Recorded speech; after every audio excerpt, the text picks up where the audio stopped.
Hello everyone, कैसे आप सब लोग। उम्मीद है कि तो बिल्कुल तो ठीक नहीं होंगे। जो जो अभी एग्ज़ाम दे के आए हैं यूपीएससी का, हमारा प्रीलिम्स का, राइट।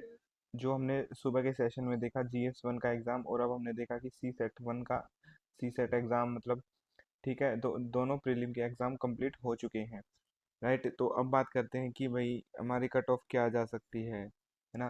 क्योंकि जीएस वन का एग्ज़ाम जो था वो काफ़ी ज़्यादा डिफिकल्ट था। अगर हम बात करें तो ढंग से, तो कुछ सेक्शन थे जो बहुत ज़्यादा पूछ रखे थे अब की बार। जैसे ज्योग्राफी इतना नहीं था, लेकिन साइंस एंड टेक्नोलॉजी के क्वेश्चंस थे अच्छे खासे। इसके अलावा हमारे आर्ट्स एंड कल्चर हिस्ट्री से 16-17 क्वेश्चन आ रखे थे। उसके अलावा सबसे ज़्यादा क्वेश्चन हिस्ट्री से हमारे थे, राइट। और अगर बात करें कट ऑफ की, तो अब हम बात करते हैं कि क्या कट ऑफ रह सकती है कंपैरेटिवली। हम 2022 और 2023 और 24 से कंपेयर करेंगे, तो इन दोनों के बीच में कहीं ना कहीं हमारी लाई करती है। ये क्लोज टू 2023 था, लेकिन वेरी डिफिकल्ट फ्रॉम 2024 वाला जो एग्ज़ाम था, जो हमने अभी कट ऑफ देखी हुई थी।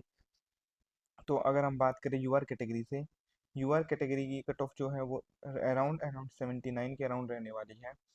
ओबीसी कैटेगरी की अगर हम बात करें तो वो 72 के अराउंड रहने वाली है। एससी कैटेगरी की हम बात करें, ओबीसी कैटेगरी की लगभग 78 रहने वाली है भाई, है ना। ईडब्ल्यूएस कैटेगरी ये 77 के अराउंड रहने वाली है। एससी कैटेगरी की अगर हम बात करें तो वो 67 के अराउंड। एसटी कैटेगरी की बात करें तो वो 64 के अराउंड हमारी कट ऑफ जाने वाली है। पीडब्ल्यूडी हैंडीकैप कैटेगरीज की जो कट ऑफ है वो थोड़ा सा और लोअर ग्रेड पे चली जाएगी। तो यही हमारी कट ऑफ एग्जैक्टली प्रिसाइजली इसके एक या दो नंबर ऊपर रह सकती है। रीजन बीइंग, ज़्यादातर कैंडिडेट्स ने अपना रिव्यूज दे दिया था पहले ही, और कुछ लोग सी सेट में भी अच्छा नहीं कर पाएंगे। द रीजन बीइंग कि हमारा जो एग्ज़ाम है जीएस वन का ख़राब होने की वजह से कुछ लोग सी सेट के पेपर में अपीयर ही नहीं हुए, राइट। यहाँ से हमारी जो अटेंडेंस थी वो लगभग 60% थी, और यहाँ से अटेंडेंस लगभग 45% हो गई है, क्योंकि जीएस वन का पेपर ही इतना मुश्किल था। जिन लोगों को लगा कि कुछ नहीं होएगा वो सी सेट देने ही नहीं गई।